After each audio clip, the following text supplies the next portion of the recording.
Welcome to the Bath Bomb Business School, online tips for growing your bath bomb and handmade cosmetic business. On this episode, we're going to talk about logos. Now, most of you may already have one, some of you may not, and some may just be thinking that you need a different one, and that's completely understandable. This video will give you the tips to ensure that the logo you have designed is the best for your company, and it also gets across the idea and the image that you would like for your company. We're going to let you know about formats. What are the best formats for showing your logo online, as well as if you want your logo printed on labels, or if you want shirts, or if you want stickers. We're going to tell you the best format for each one of those different products and why it's important to have them in those formats. This way you know when you get your logo design that you get these formats from your designer. So come on over, check it out, and thank you very much. Remember, if you haven't subscribed already, go ahead and subscribe down below.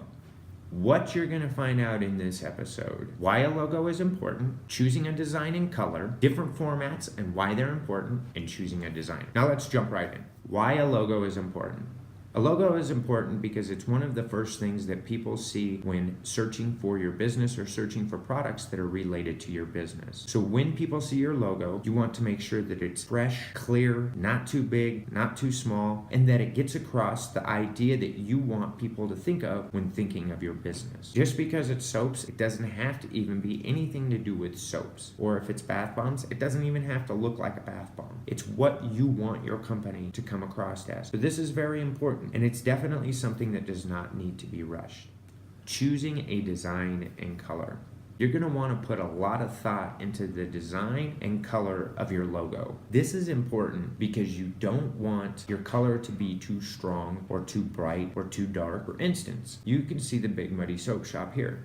That logo is brown. Now normally I wouldn't do a logo brown, but since the name of the shop is the Big Muddy Soap Shop, it actually kind of went really well with it. Again, each logo is going to be a little bit different. Now the Big Muddy Soap Shop is a little bit detailed, and sometimes you definitely don't want to have too much detail. There are certain times when you can, and I'm going to go over those in just a little bit. Choosing the color that's right. You also want to choose a color that goes well with your design. If you look here at the Bath Bomb Solutions logo and you see how it was before, I liked having the different colors. The new pink color definitely looks a lot cleaner and a lot fresher. I also changed the font. I think it comes across as a little bit classier, but it could be a little bit too fancy. Remember, script fonts are really not good to use normally when you have your logo. So just keep that in mind. The size, shape of your font is just as important as the color and the design. So always remember to keep that in mind.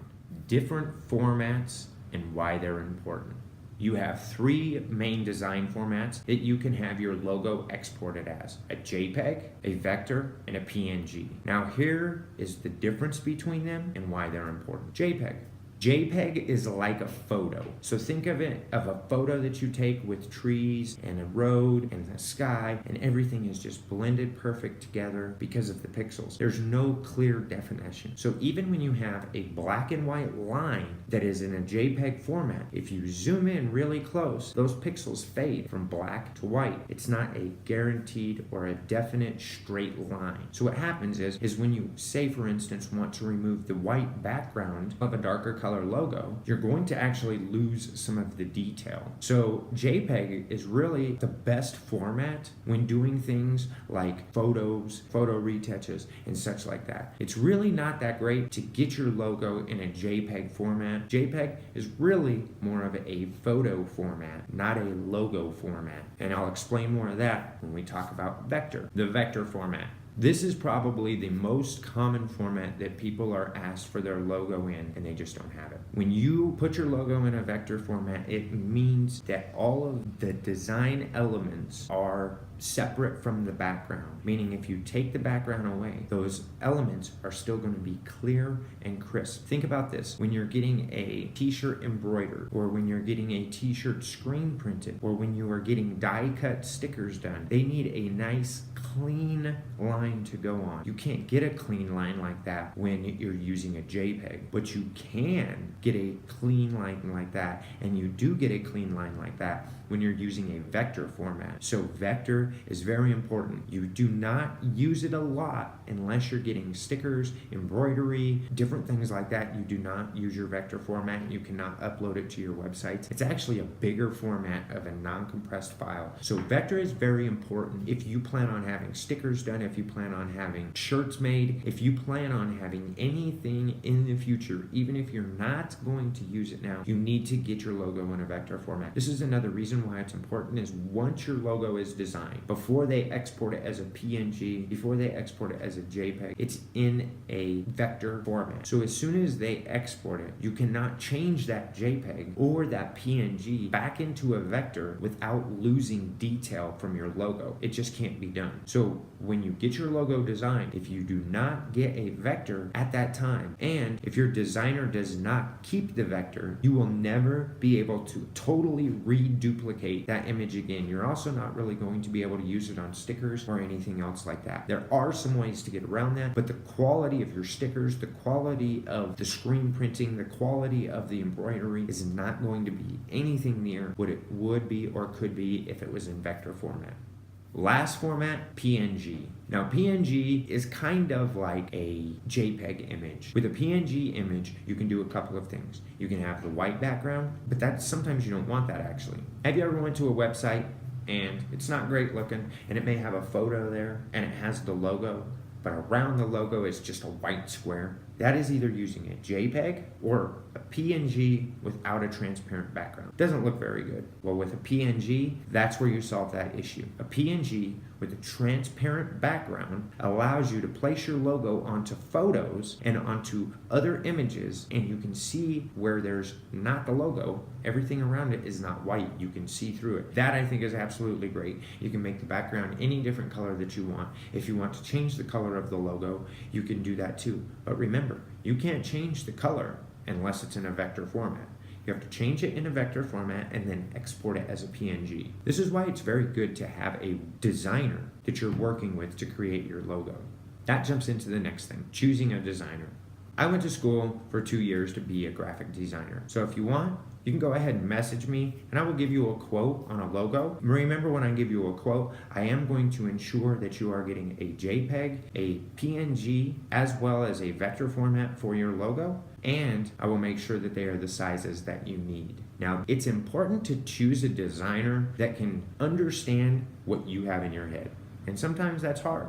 Sometimes you have an idea for a logo and you let your designer know and they make it and it's nothing close to what you wanted. Now, when it's nothing close to what you want, sometimes you can get frustrated. So the best idea is not to have an exact logo in mind, but to have some ideas. Also, you want to pick a designer that's not going to just make one design for you and say, here, that's it. You want to have a designer that's going to make 3 to 5 different designs, send them to you, let you choose a couple of them, then kind of reformat those and clean them up and make them nicer, and then send them to you, and then let you choose one, and that'll be your final logo. So make sure when choosing a designer that they're going to give you at least 3 to 5 options to choose from instead of just giving you one design option. Because then if you don't like that one design option, you're either going to have to stick with it or you're going to have to pay to get another logo done. A great place to find logo designers is on Fiverr, FIVRR.com. Fiverr is a great website. What is great about them is you can pick and choose. You can see what their reviews are. You contact the designer that you want to. You talk to them back and forth. You give them some ideas. They'll give you a quote. If you agree to it, they actually send you the quote. You agree to pay. Fiverr will run your card and hold the money. It does not pay them until they have delivered a product that you agree fits the description that you had said. So it's great. They hold that money basically in escrow, so to speak. They just make sure that the money is available and then they get the designer started. And then once the designer sends you your package, you can look at it and you can accept it, and then they will take the payment out, or you can ask for revisions. And that's another important thing. Make sure when choosing a designer, they will give you at least 2 to 3 revisions. The thing is they're not going to necessarily get the logo done right the first time. And that's understandable. You need to make sure that they're not going to charge you for each revision that they're going to do. That can make your logo very, very costly. The best thing to do is make sure that you have a designer that will give you multiple design options, a designer that will let you have at least a limited number, but some sort amount of revisions are very, very important. Hope you liked the episode. Make sure you give it a thumbs up if you did. If you have any questions, go ahead and comment down below. If you didn't like it, give it a thumbs down. But do me a favor, let me know in the description why you didn't like it. We're always dedicated on bringing you quality content that helps you grow and expand your business. So if you ever think that our content is not good enough, we'd love to hear from you down in the comments below. But when we're doing a great job, go ahead and support us and give us that thumbs up. Or if you're on DTube, give us that upvote and go ahead and share it with your friends. Thank you very much for checking out Bath Bomb Business School Tips and Tricks. We look forward to seeing you on the next episode. Have a great day.